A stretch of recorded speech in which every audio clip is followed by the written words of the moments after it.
Is your business still managing important documents through WhatsApp, email, or paper files? Every day, businesses create agreements, invoices, offer letters, contracts, quotations, and certificates. But what happens when a document gets lost? Or someone uses an older version? Or you need a signature urgently? Or you cannot find a document when a customer asks for it?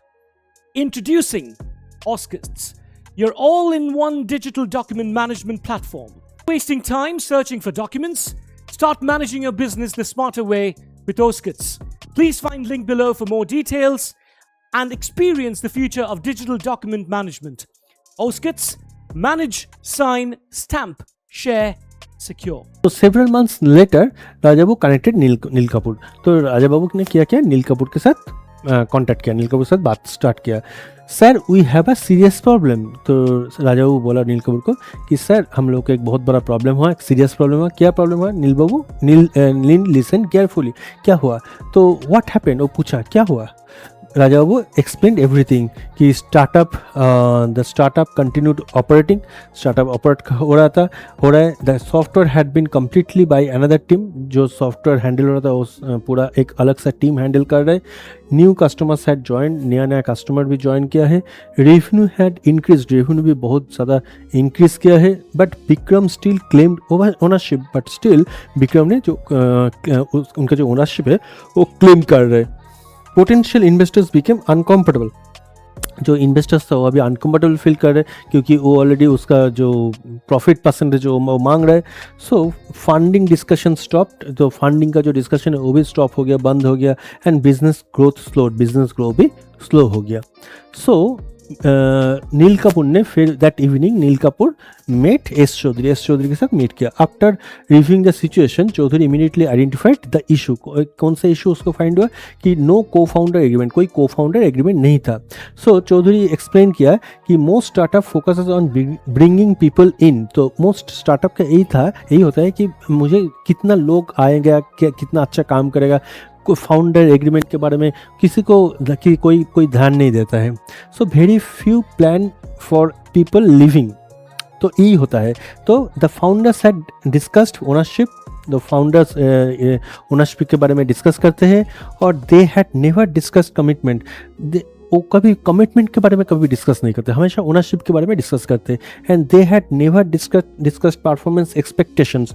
तो वो लोग कभी भी they had never discussed performance expectation. जो performance expectation जो होना चाहिए वो कभी भी वो डिस्कस नहीं करते.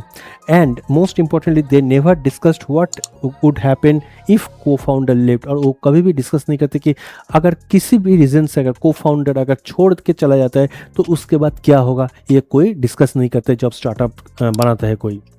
सो रूट कॉज एनालिसिस क्या है? Ownership was granted immediately. Ownership जब बहुत जल्दी ग्रांटेड कर लेते हैं. नो वेस्टिंग स्केड्यूल, कोई स्केड्यूल नहीं वो लोग मांगते हैं. नो एग्जिट क्लॉज, कोई एग्जिट क्लॉज नहीं करते वो लोग. एंड नो बाईबैक प्रोविजंस, कोई बाईबैक प्रोविजंस भी नहीं रहता है. एंड नो कमिटमेंट पीरियड, कोई कमिटमेंट पीरियड भी नहीं होता है. सो व्हाट इज को फाउंडर एग्रीमेंट? को founder agreement is a document. एक डॉक्यूमेंट है जहाँ पर डिफाइन करते हैं कि relationship between founders working together in a startup. मतलब जो फाउंडर है वो एक साथ काम कर रहे हैं, यही होता है को फाउंडर एग्रीमेंट में. क्या क्या उसका है. अभी इसमें को फाउंडर एग्रीमेंट में क्या क्या क्लॉजेस रहता है ये हम लोग देखते हैं. एक होता है ओनरशिप राइट्स. उसका जो ओनरशिप राइट्स है वो मेंशन रहता है. रिस्पॉन्सिबिलिटीज जो है वो मेंशन रहता है. इक्विटी वेस्टिंग जो है वो रहता है. इंटेलेक्चुअल प्रॉपर्टी जो है वो रहता है. डिसीजन मेकिंग का पार्ट जो है वो रहता है. और डिस्प्यूट रेजोल्यूशन अगर कुछ है तो वो एक्चुअली मेंशन रहता है. So it protects both the startup and को फाउंडर्स. तो ये क्या करते हैं, ये को फाउंडर एग्रीमेंट क्या करता है, जो स्टार्टअप है और जो को फाउंडर है उन दोनों को प्रोटेक्ट करते हैं एक्चुअली. वाई को फाउंडर डिस्प्यूट हैपेंस? एक्चुअली क्यों को फाउंडर डिस्प्यूट होता है? Basically because of financial pressure. बहुत सारे फिनेंशियल प्रेशर के रीज़न से होता है. जॉब अपॉर्चुनिटीज़, किसी को अगर जॉब अपॉर्चुनिटी मिलते है, बहुत अच्छा जॉब मिलता है तो वो छोड़ के चला जाता है. फिर फैमिली कमिटमेंट्स, किसी को फैमिली कमिटमेंट्स होता है इसीलिए वो चला जाता है. फिर पर्सनल कॉन्फ्लिक्ट हो तब वो चला जाता है. एंड परफॉर्मेंस इशूज़, अगर परफॉर्मेंस इशूज़ हो रहता है तभी ऐसे चीज़ होता है. So without proper documentation this situations become major disputes. अगर प्रॉपर डिस्कशन ना हो तो ये क्या करते हैं, मेजर डिस्प्यूट्स क्रिएट करता है. सो नील कपूर वेरिफिकेशन इनसाइट क्या है, many startup verify technical skills, very few verify commitment. बहुत लोग जो है वो क्या वेरीफाई करते हैं, वो जो टेक्निकल स्किल है वो वेरीफाई करते हैं, लेकिन उसका जो कमिटमेंट है वो वेरीफाई नहीं करते। तो बिफोर मेकिंग समवन को फाउंडर, जो अगर किसी को आपको को फाउंडर अगर आप बनाना चाहते हो तो उससे पहले आपको क्या क्या देखना पड़ेगा, प्रोफेशनल बैकग्राउंड, उसका प्रोफेशनल बैकग्राउंड क्या है, उसका प्रीवियस स्टार्टअप एक्सपीरियंस क्या है, उसका लॉन्ग टर्म कमिटमेंट है या नहीं है, उसका फिनेंशियल स्टेबिलिटी क्या है, करियर गोल्स क्या है, एंड बिजनेस विजन अलाइनमेंट जो है वो क्या है वो देखना पड़ेगा। सो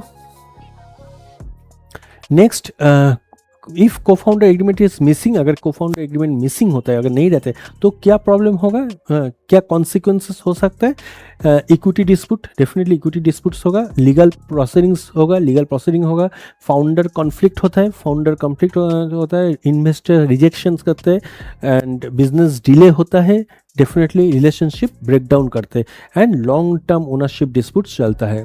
सो वार्निंग साइंस नील कपूर नोटिस किया, क्या वार्निंग साइंस एक्चुअली नील कपूर ने नोटिस किया, ownership granted immediately, ownership grant बहुत जल्दी ग्रांट हो जाता है, नो कमिटमेंट पीरियड, कोई कमिटमेंट पीरियड नहीं रहता है, नो एग्जिट क्लॉज, कोई एग्जिट क्लॉज नहीं रहता है, नो रिटर्न रिकॉर्ड्स, कोई भी रिटर्न रिकॉर्ड नहीं होता है, हर कुछ वर्बली होता है।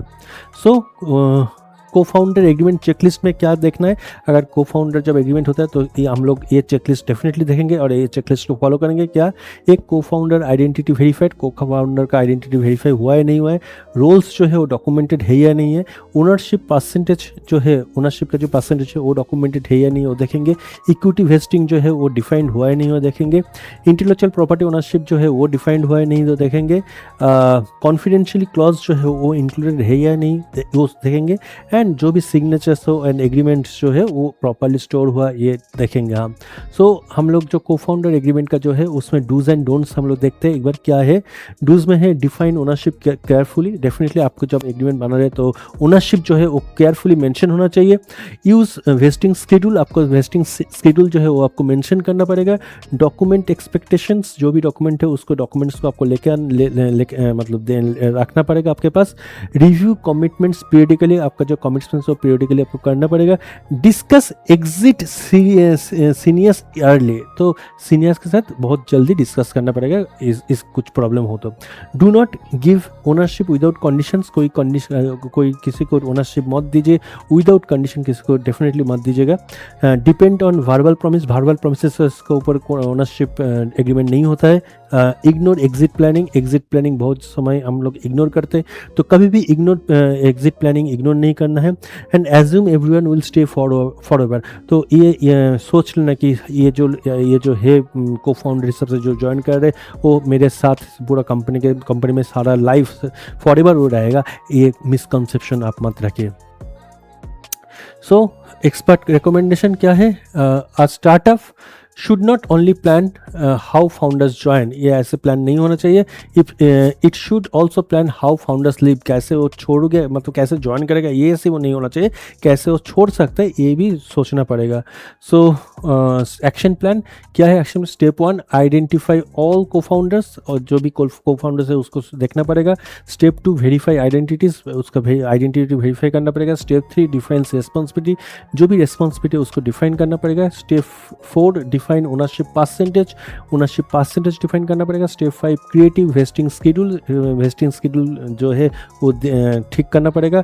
स्टेप 6 डिफाइन एग्जिट रूल्स, जो एग्जिट रूल्स है वो एग्जिट रूल्स प्रॉपर्ली मेंटेन करना पड़ेगा। स्टेप 7 प्रोटेक्ट इंटेलेक्चुअल प्रॉपर्टी, जो इंटेलेक्चुअल प्रॉपर्टी है उसको प्रोटेक्ट करना पड़ेगा। स्टेप 8 एग्जीक्यूट एग्रीमेंट, जो भी एग्रीमेंट है उसको एग्जीक्यूट करना है।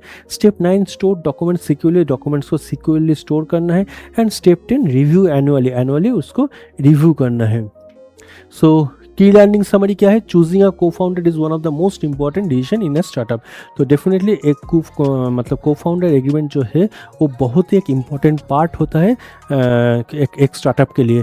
तो डेफिनेटली हम लोग को फाउंडर जब एग्रीमेंट मतलब लेंगे तो उसको पहले हम लोग बहुत सोच समझ के उसके बाद ही फिर डिसीजन लेंगे। However documenting that relationship is equally important. Document उसको उसका जो डॉक्यूमेंट मतलब को फाउंडर जो एग्रीमेंट, पहले तो को फाउंडर जब लेंगे तब उसको बहुत सोच समझ के लेना है। अगर आप को फाउंडर किसी को लेते हैं उसके बाद उसका जो डॉक्यूमेंटेशन होता है, जैसे को फाउंडर एग्रीमेंट का हम लोग बात कर रहे हैं, वो भी उतना ही इंपॉर्टेंट होता है और उसको उतना ही सीरियसली आपको हैंडल करना पड़ेगा या कंप्लीट करना पड़ेगा। So many startup fails because they prepare for growth but not prepare for change.